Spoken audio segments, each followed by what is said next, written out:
What's up, guys and gals? Welcome back to the Nerd Castle. Today in the world of indie games, we're going to be taking a look at a title called Deck of Haunts. This is a game that lives somewhere in between Dungeon Keeper and like the Amityville Horror, where you are a haunted house. That's the entire gimmick of the game. You are a haunted house and you are constructing rooms into yourself to confuse, ensorcel, panic, and otherwise murder all of the people that are investigating the house trying to burn it down. And I think that's a pretty compelling idea for a video game. I think it mishmashes a bunch of different ideas together, and I think that works out pretty well. So today we're going to take a look at the demo that they just released for about 30 minutes. We're going to see if it's something you wanted to add to your wish list, or if it's one of those games that you would rather not play for yourself. If after watching this you wanted to check out the demo, I've got a link for you down below in the description, just like I always do. You can always find a link to my Discord, my Twitch stream, my Patreon, my Steam curator, all that kind of fun stuff down there as well, just in case for whatever reason you need more Splattercat in your life. But let's go ahead and dive on into this thing and give it a run and see if we have a good time with it. So in Deck of Haunts, this is indeed a card game, but I'm going to give it a pass just because the game has a really good premise and some really solid ideas folded up inside of it. Those among you will know that I don't really feature card games altogether that often because I just don't like card games. Never have, don't play them in tabletop, don't really play them in video games. I'm much more of a complex board game kind of guy, but this has enough of those aspects in there that I think it's got me interested in the title. So what we're trying to do here is every single night, a bunch of investigators who, I don't know why the investigators always come at night. If I've got to investigate a haunted house, I'm going to do that during the broad daylight. It's going to be like 11:30 in the morning on a sunny summer day, no fog in the sky, no clouds, no anything else. But apparently these investigators are kind of dumb. They're a little bit blockheaded, so they're coming in here at night, and our goal is to kill them. Now, there's two ways that we can incapacitate a investigator. We can either drive them insane, or we can kill them. As a general rule, killing them is almost universally easier. The thing is, when you kill somebody, they become a giant gaping landmine inside of your house that causes other people to panic when they see it and run for the front door. And anybody that escapes from the mansion, having witnessed your horrors, brings even more investigators the next night, which makes your next wave of people harder. In Sanity, they typically have a ton more sanity than they have HP, but if you can drive them insane, they just sit in the corner babbling to themselves, and other investigators don't freak out, they don't panic, they don't run away, they kind of just casually and also callously walk by them and leave them to their own devices. Now, the flow of the game is very simple. We have a turn. We're going to play as many of these things on investigators as we possibly can, trying to drive them insane or kill them. And then on the in-between of our turns, the investigators are going to investigate the house. I know, insane that they would do that. Who could have ever predicted such an unfolding? But they're going to move further on into the house. They're going to investigate rooms that you may have built along the way. Some of those rooms have special powers that make you stronger, and if they investigate those rooms, you usually have to prime powers inside of rooms by putting a card inside of them and sacrificing it. If they find your altar or if they find your sacrificial area, they loot the card, and then they try to leave the house just like an adventurer would in something like Dungeon Keeper. And so we have a number of tools at our disposal, but for right now it's going to be really simple. I'm going to make this room succumb to a chilling cold. So there it is right there. This is going to build up tension on this guy. On his little player card, if you take a look at it, you see that 2x right there? That's the multiplier that's being applied if I play something that drains his sanity or his health, depending on what side the multiplier is on. And you can see it represented on these pips on his little investigator card. As we get further on into the game, they're going to get perks, and they're going to get flaws that you can exploit in order to get rid of them, or things that will negate some of your advantages, like them being brave, so they have like triple sanity or something like that. But for right now, we've just got to take out this really simple guy. So we'll play that on him. That drained his sanity by 4. We'll play that on him. His sanity is now down to 1. I can't really play anything else right now because I can make the house have shifting hallways, which makes him move randomly throughout the house. But since he's in the first room, the vestibule, it doesn't really matter. Now, what happens if these investigators make it to the heart? Anytime an investigator lays eyes on the heart, it loses HP. There are two different types of investigators. There's civilians like this guy. When they see the heart, they just panic and run run away, and it makes your next day more difficult if they make it out of the house. However, there's also witch hunters and sort of like Sherlock Holmes style guys. If they get over here, they have magical powers and weapons, and they will actually start attacking the heart or conducting rituals in order to banish it. And so they're a big threat. You kind of don't want any of the weaponized investigators to make it to your heart rooms. These guys you can manage if they make it over there, but otherwise it's a bad plan. Let's drive him insane real fast. We're going to get 2 essence from driving him nuts. And essence is going to be a currency that we use in order to build new rooms that have different functions and give us more advantages and give us minions and things of that nature. For right now, though, we've got to pick a power to add to our house. We can go with Hall Echo. It drains 1 sanity 3 times, so this obviously benefits really, really heavily from us ratcheting up the tension that people are going through while they're inside the house. We can get Cursed Flesh. As long as a human being is alone and we've isolated them, we can deal 3 damage and also drain 2 of their sanity. We've got Echoing Screams. As long as somebody's alone, we get a free 1 drain, and then we get to draw 2 cards from our power deck. And then we've got Compel, which forces a human being to move to a different room that we pick. I'm going to go with that for right now, because keeping people away from rooms where you don't want them investigating is actually a big strategic point of the game. I am going to get started. We've got a couple of different buildings that we can play around with here. I'm going to build a living room over on this side. So that, oh no, it clumped. It clumped and got larger. That was a living room too. I thought this was a living, okay. That's fine, that's okay. We're gonna build ourselves a kitchen right here, and then we're gonna put a bell tower on that side. And you kind of want this place to be a maze. You really, really don't want them to be able to just 3-turn get to your heart. And so every single time you end your turn, they make a random roll to determine what door they check before they go through it, and you can put things on the doors, and you can lock rooms and things of that nature in order to deny them access. But eventually, if you've got short runs like that and lots of investigators coming in, they're gonna make it to the heart, whether you like it or not. And so I tend to build my place kind of like wings that end in dead ends and just go off in sort of a plus-shaped form in order to make sure that they can get lost in one wing of the house really, really easily. Let's end our building right there. We did get a bell tower. Bell tower is pretty cool. With the bell tower, you can get a special ability that causes the bell tower to collapse, and the bell falls on everybody that's in the room and kills them instantly. But it's like a one-time thing that destroys the room, and so there's some pretty interesting plays that you can make here. I don't really have anything but raw damage, but it looks like Mitsuko is pretty weak to physical damage, so we'll go ahead and slice her up real good on our turn. And then I think I'll probably try, let's get his sanity draining, I guess, just so we've started off making him hurt a little bit. And they've now moved into the next room. Luckily, there's nothing to investigate or anything for them to sabotage here. This right here is the bell tower ghost. We get that when we have a bell tower. The bell tower ghost, like these guys, moves randomly around the house, and if they share a room with investigators, they multiply any sanity damage that you do to them. And so it can be a nice little thing to have, especially if you have a chilling cold. At the same time as them going on in there, you can rack up some really huge combos to take people out. I need to move him into a random room. Unfortunately, that moved him right next to the heart. That wasn't what I wanted to happen, but I need to kill her. And I can't have him in the room while I'm killing her. So she's now dead, and she's been eliminated. We absorb her essence, and we need to decide how we want to get rid of this guy. He lost his turn, so he shouldn't go anywhere. Let's put a sanity multiplier on him, and then hit him with 4 sanity right there. And on his turn, he shouldn't go anywhere, because that right there means that he doesn't get a turn this time around due to being teleported. I will try to teleport him again, I guess. Where did he go? Oh, nice. It put him further back in the house. I'll take that. And then we're going to move him into the bell tower just to keep him up and out of our business for right now. We're going to drive him insane, and we will add his soul to our bell tower.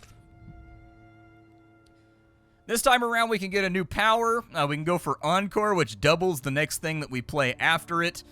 We can go through and do shifting hallways to move people around randomly, or we can just get raw damage right here with a draw on it as long as the enemy is alone. I'm going to go ahead and take that, and then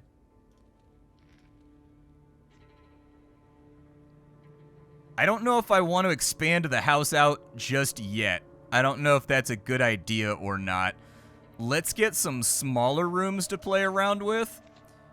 So I'll get a living room, and we'll put a living room right there, and we'll put a living room right there. That way, there's branching paths that they can sort of trip over and get stuck for a turn inside of a room. I would like to see that. I haven't seen it yet, but rooms do clump, which means that the development team is definitely taking into account what if these rooms had combos that played off of one another, I think, because you can play cards off of themselves, so if I build a living room on this living room, it'll just become a larger living room.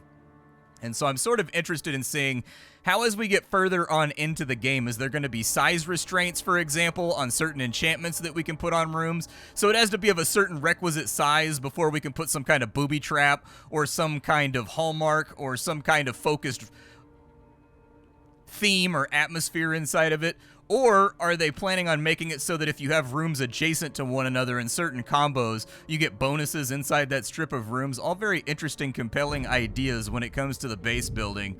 So we've got 2 investigators this time. Is that a cop?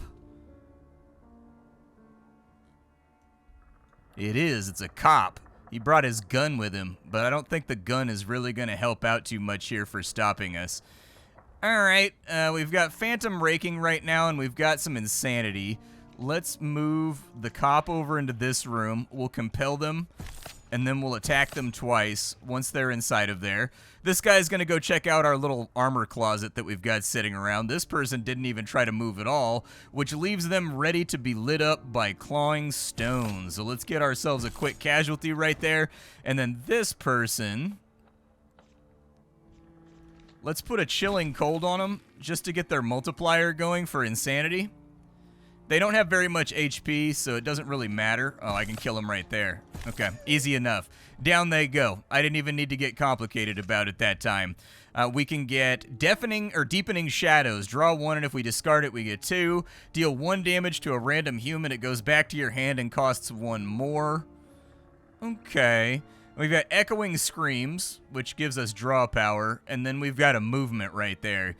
I'm not super in love with any of those, so I'm going to go ahead and skip, although I do wish I had the ability to redraw in exchange for essence or something. I think the house will be fine for now, so I'm going to save up my essence so that we can get better rooms. And we've got a stonemason. The stonemason is the first individual to come in that is actually trying to hunt us down and eliminate us. And so he's got a doctor's bag. The text on this is very, very small. They're going to want to make that quite a bit larger. Every turn, a random explorer in the same room gets a health back. This guy's level-headed, which makes it harder to put tension on him. This person is soothing, which means that they heal other people's tension. And so these guys have a little bit of a stack going on right now to make this difficult. This guy is going to go straight for our heart every single time. So I'm just going to start him off by just dealing as much damage as I possibly can to him. He's going to move into that room. She moved into that room with him. Is she the one? Okay, so he's got level-headed. And then the person that heals is not in there with them. I need you to be isolated from other people. So let's have everybody move to a random room here. They're going to spread out. I can't kill him yet, though, because this person's going to come back out this way because it's their only choice is to come back out into here, and they'll see the body, and then it's only going to take them 1 turn to run away, and I'm not positive I can kill them before then. So we'll prime the pump a little bit by just hurting these guys, and then all of these guys have a lot of sanity, but he's got a 3x multiplier on playing against his sanity, so I'll take that. Everybody's split up now, so that's really good for us. Let's kill you. We'll claw stone you to get you down to 1 HP. This guy's sanity is sitting at a 1x multiplier, so we'll put some tension on him to get him up to a ×2. And I can't really do too much right there, so we'll just let him wander around for a second.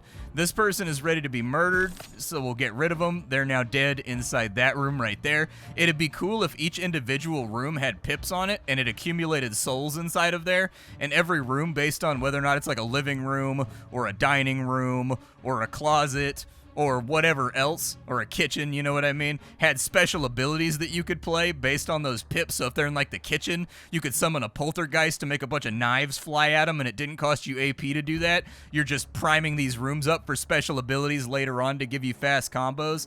That'd be sick, dude. I'd be down for that. Your tension is still at 2x. Let's hit you with a 4 sanity drain right there. And I'm going to compel you to move back into the bell tower. And then he's going to move back into this room. That works out okay for me because we're going to drive him insane right there. And we now have collected his soul. Now, we should have 6 essence, I think. We've got body and soul. If you would damage or drain, do both instead, then banish this card.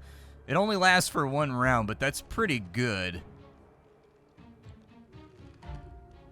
False lead is really nice because it's not very expensive. It drains 1 sanity, and it makes them skip their next turn, so I'll probably take that. We have 6 essence. We've got a phobia room. It drains 2 explorers on entering the room as long as it does not get investigated.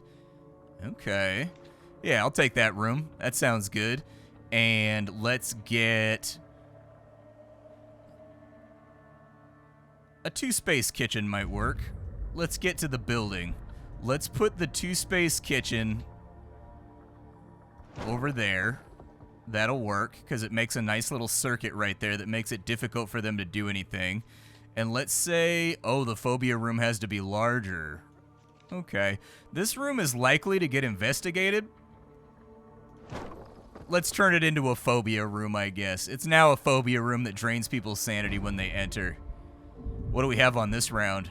3 guys. Okay. And none of them are specialized witch hunters or anything. They're just random Scooby-Doo-ass bastards, and so we'll take them out real quick. I would like... I don't really have any way to multiplicatively make people take a lot more sanity. So I'm going to freeze one of them inside this room. I'm going to rake them, and then I'm going to drain her sanity a little bit, and we'll see where they move around to. They all went into this side room. Okay. Well, that isolates her. She's got a lot of HP and sanity, though, so that's going to be kind of interesting. Let's give them both extra tension. And then I'll probably just keep working on her health right there, because I don't have anything to drain sanity right now. And then they're all going to move back into the central tile. That's alright. I think I can live with that, but their tension came off pretty quickly due to the fact that they have soothing. I didn't really think about that. Alright.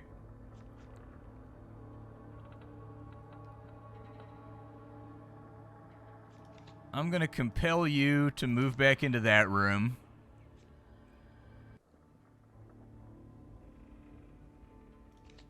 I'm going to chill you guys. And then I'm going to do a double sanity on her. He's moved in. They both moved into the haunting room. Okay, so they're now going to investigate. So if the room gets investigated, it loses its power, which is kind of going to be a problem for us. I would rather that not happen.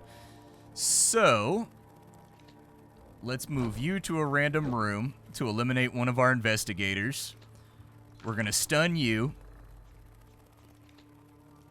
And then we'll drain sanity a little bit further.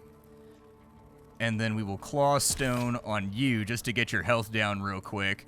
And she's no longer investigating, so this room isn't going to get nullified. So we should be in good shape right there. Drive her insane. She's now insane. Good stuff. Murder you. So all in all, a pretty good turn for us. I'll deal a little bit of damage to him. He's going to go further into the bell tower. I was kind of hoping he would go in there and go a little bit more insane, but that's fine. We'll play a 4-banger right there on you to get your sanity down a little bit further, and then we will give you a false lead that uses up your time while you're inside of that room investigating, and that should leave us in a great spot to finish the round. Perfect, down they go. 3 more essence gained. We can go with propagating nightmares. Add a random phobia to your hand. Repeat for every propagating nightmare played this night.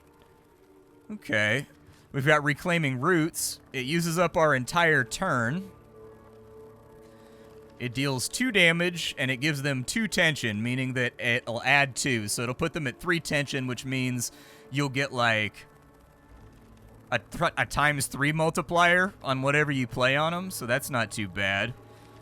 I like this propagating nightmare idea, but Cursed Flesh gives us a lot of damage for 1 AP, as long as somebody's alone, and I think we've got our house broken up pretty well. I'm going to save up for the altar so that I can sacrifice a card to get the altar's benefits, and it looks like we've got a bunch more investigators in here right now.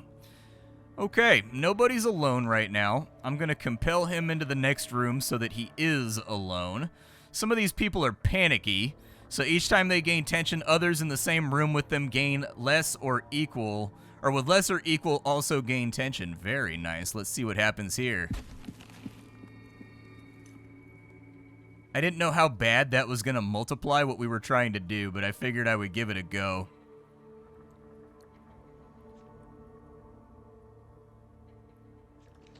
Let's just use that right there for right now because I don't really have a whole lot to play with. 2 are going to move into this room.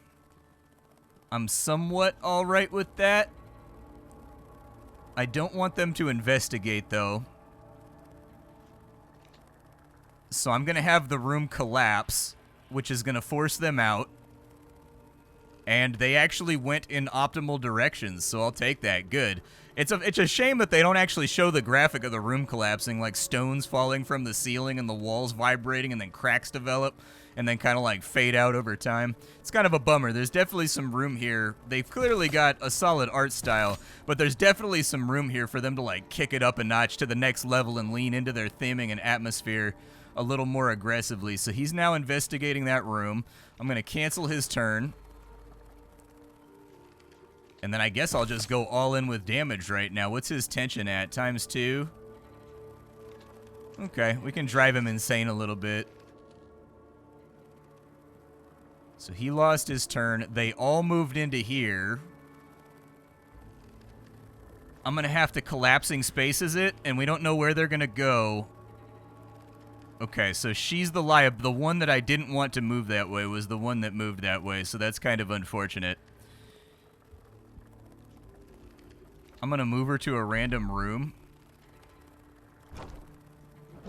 She moved down here with them. Okay, chilling cold on all of them so that we're building up our tension before they potentially go back into that room. Let's see if we can drive him insane. Which we did. Nice. Okay, so he went insane, but everybody is investigating my room right now, and I'm going to lose access to it. So we need to do something. I'm going to compel you back into this room just to get you off my trail. We can't claw this guy because insane people, they count as occupying the room, so he's technically not alone. So we can't go after him like that.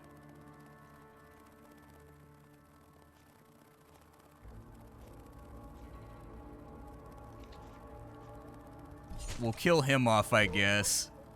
I don't really have too many plays right here. I guess I'll just ratchet up her tension so that she takes big damage when she goes into a room. Okay, this room has officially been investigated, so we're no longer getting the fear effect inside of there. My ghost is in the wrong spot, too, which is kind of doo-doo butter. I'm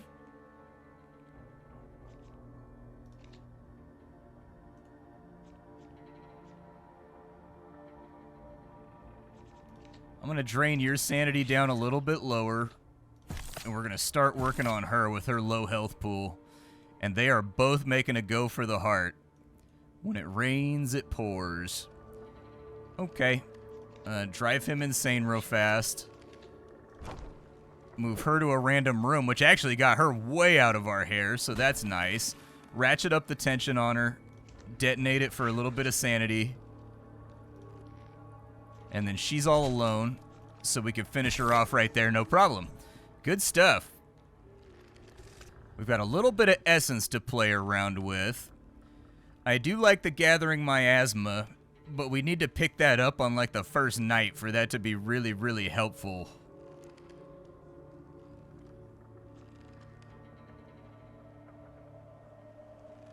Ooh, we can eat somebody. If their sanity's lower than 4, we harvest their soul.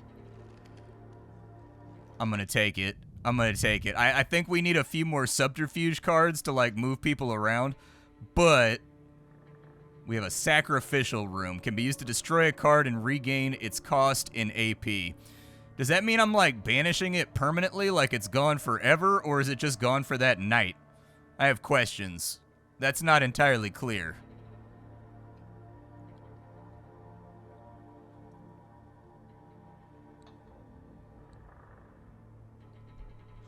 I'm going to take the sacrifice room because I'm going to test it out. And then I think I'll take a kitchen, and I think I'll take a living room. So that living room right there, we're going to make it a little bit larger.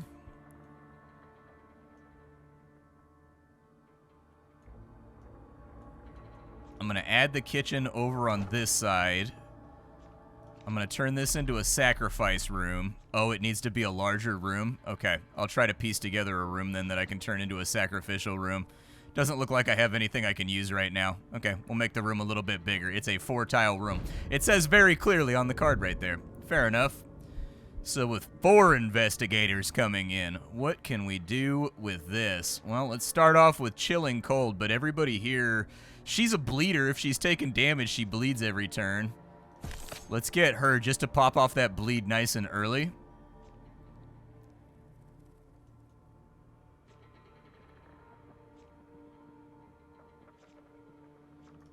I'm going to give a false lead to her so that she just stays in here and bleeds. And I'll play a chilling cold on the room, but if they all move to the same spot, one of them has soothing, which is going to make that kind of an issue. They did not move to the same places, so their panic is still rising. I don't want to kill her inside this room in case anybody comes back. I'm going to focus on the guy that's the furthest ahead. So he's now dead.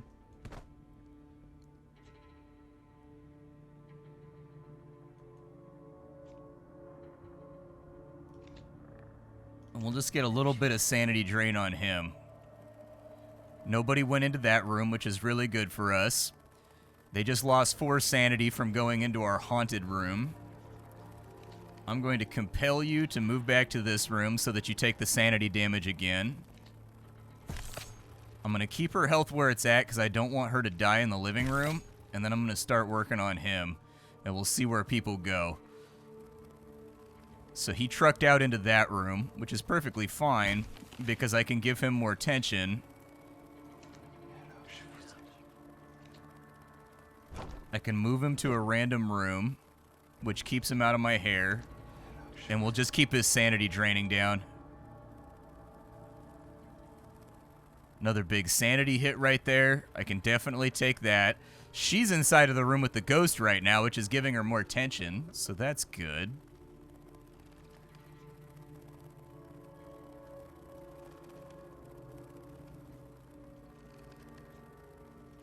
I'm going to have him skip his turn because I think they're going to go into that room next.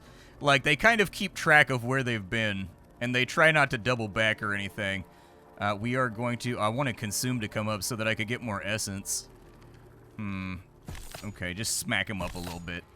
Just smack him up a little tiny bit. Oh, no, that person bled out. Oh, not ideal. I'm going to consume you.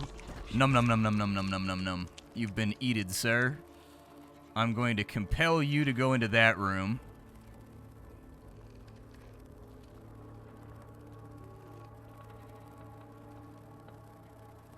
Hey, my ghost came in here too. Very nice. We'll get some fat sanity drain on this guy. There we go. And he's going to try to run out of the house for right now. They do need a sound effect of this guy, like, screaming and being like, "Aah!" You know, like, lean into it. I love horror movies.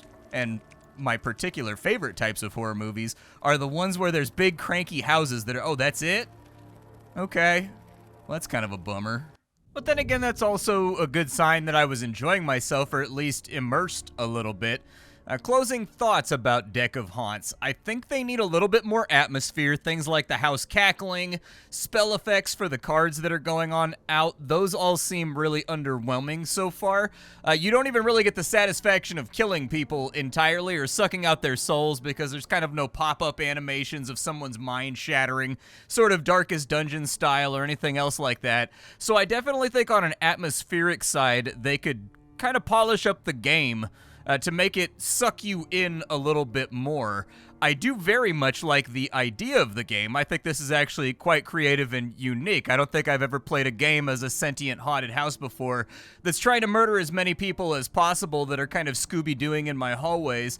But I wanted to see the metagame as well.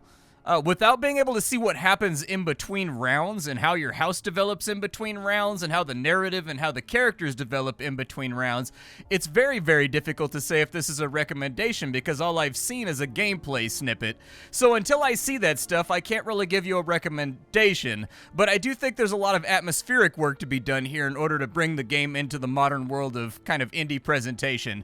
This is Deck of Haunts. Overall, I like the idea. I think it's pretty good. You can check out the link down below. My name is Splattercat. I sift through the pile to find what's worthwhile in the world of indie games every single day so you don't have to. I'll see y'all tomorrow. Bye, folks.